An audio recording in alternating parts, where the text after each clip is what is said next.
Hello, আবারও সবাইকে। তো আমরা লাস্ট লেকচারে যারা এই এসএসএস নিয়ে দেখেছি যে এসএসএস জিনিসটা কি, তো তারা অনেকেই হতে পারে যে অলরেডি গুগল করে ফেলেছে যে এসএস পোর্ট দিয়ে কিভাবে আমাদের ইনস্ট্যান্সে কানেক্ট করতে হয়। তো যারা দেখেছে আর যারা দেখেনি তাদেরকে একটু বলে রাখা ভালো যে এসএস পোর্ট কানেক্ট করার জন্য আমাদের ইনস্ট্যান্সের যে এসএস পোর্টটা ওপেন থাকতে হবে।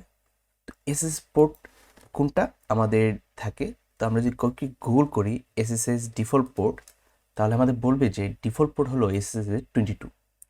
তো আমাদের ইনস্টেন্সে যদি 22 পোর্টটা ওপেন থাকে, তাহলেই আমরা এখানে যে ওই এসএস কিটা দিয়ে অ্যাক্সেস করতে পারবো।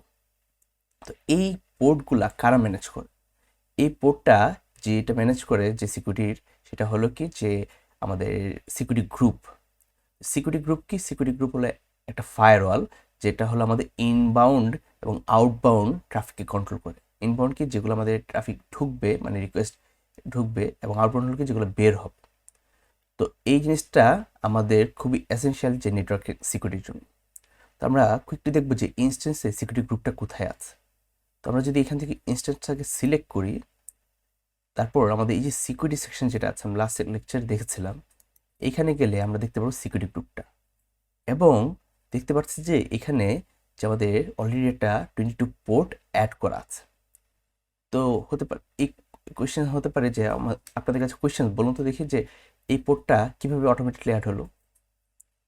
তো যারা আমার যে ইসি টু ক্রিয়েট যে লেকচারটা ছিল, যারা ভালো করে দেখেছিলেন তারা দেখবেন যে আমি এই পোর্টটা যখন ক্রিয়েট হয়েছিল অ্যাট দ্যাট টাইম আমি বলে দিয়েছিলাম যে 22 পোর্টটা যাতে ওপেন থাকে। আমরা একটু দেখে আসি যে আবার ক্রিয়েট করার সময় এটা বাই ডিফল্ট সিলেক্টেড থাকে কিনা। তো আমরা কি করব, এটা ইনস্ট্যান্স ক্রিয়েট করার জন্য লঞ্চ ইনস্ট্যান্সে ক্লিক করব, যেখান থেকে আমাদের যে ইনস্ট্যান্স লঞ্চ করার পেজটাতে নিয়ে যাবে। এইখানে যদি একটু নিচে আসি, আমরা দেখব যে আহ, যে দেখুন ক্রিয়েট সিকিউরিটি গ্রুপে by default allow SS traffic দেওয়া আছে। এটাই বেসিক্যালি যে আমাদের এসএস পোর্টটাকে অ্যালাউ করে দিচ্ছে, ইনবাউন্ড রুলস অ্যাড করে দিচ্ছে, যেটা হলো এইটা। তো এটা থাকার কারণে যেটা হবে যে আমরা যে এসএস কিটা ছিল যে লাস্ট লেকচারে দেখেছিলাম, ওইটা দিয়ে আমরা ইনস্ট্যান্সটাকে কানেক্ট করতে পারবো। যদি আমরা এটা ডিলিট করে দিতাম তাহলে কিন্তু পারতাম না। তো আমরা কোথা থেকে যে এসএস আমরা আরও সিকিউরিটি গ্রুপ অ্যাড ডিলিট করতে পারবো, যদি এটা হলো আমার ইনস্ট্যান্সের সাথে কানেক্টেড সিকিউরিটি গ্রুপ। যদি আমি এখানে ক্লিক করি, তাহলে আমাকে এই পেজটাতে নিয়ে আসবে, যেখানে কি আছে সিকিউরিটি গ্রুপের নাম আছে, তারপর যেটা আছে যে আইডি আছে, ডেসক্রিপশন আছে, এবং নিচে যে আছে ইনবাউন্ড রুলসগুলো, আউটবাউন্ড রুলস এবং ট্যাক্স। বলে রাখা ভালো যে আমাদের কিন্তু এমন না যে প্রতিটা ইনস্টেন্স ক্রিয়েট করার জন্য আমাদের new new security group create করতে হবে। আমরা ইচ্ছা করলে এক্সিস্টিং সিকিউরিটি গ্রুপকে প্রত্যেকটা ইনস্টেন্সে ইউজ করতে পারি। কিভাবে? যদি আমি একটা ইনস্টেন্স নতুন ক্রিয়েট করে দিই, দেখুন এখানে অপশন থাকে যে ক্রিয়েট সিকিউরিটি গ্রুপ আর সিলেক্ট এক্সিস্টিং সিকিউরিটি গ্রুপ। এখান থেকে ইচ্ছা করলে আমি আমার different different security group use করতে পারবো।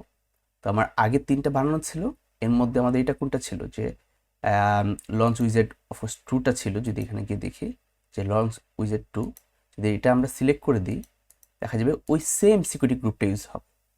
তো এতে করে যে কী হবে যে ওখানে যদি কিছু পোর্ট অলরেডি আমি দিয়ে থাকতাম, এনেবল করে দিতাম, তাহলে ওইগুলো এটার সাথে অ্যাটাচড হয়ে যেত। ওকে,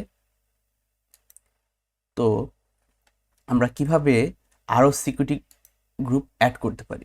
আমরা যেটা করব, ইনবাউন্ড রুলসে যদি এডিট ইনবাউন্ড রুলস দেই, তাহলে এখানে যে অ্যাড রুলস আছে সেখান থেকে আমরা ডিফারেন্ট ডিফারেন্ট এই রুলস অ্যাড করতে পারবো। যেরকম আমাদের কি হয় যে আমরা যখন কোনো একটা ওয়েবসাইট রিকোয়েস্ট করি, কি হয়, এটা এইচটিটিপি রিকোয়েস্ট করি।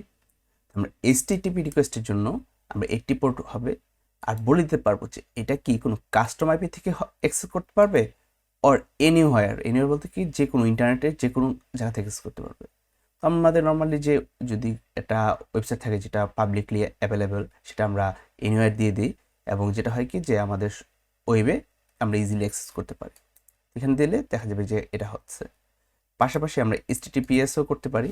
এখানে কুইকলি সার্চ দিই, এখান থেকে দিলে আমাদের সেম এখানে চলে আসবে, এবং আইপি6 দিলে তো IPv4 এবং V6 সব টাইপের পোর্ট থেকে আমার এই ইনস্ট্যান্সটা অ্যাক্সেস করতে পারবো।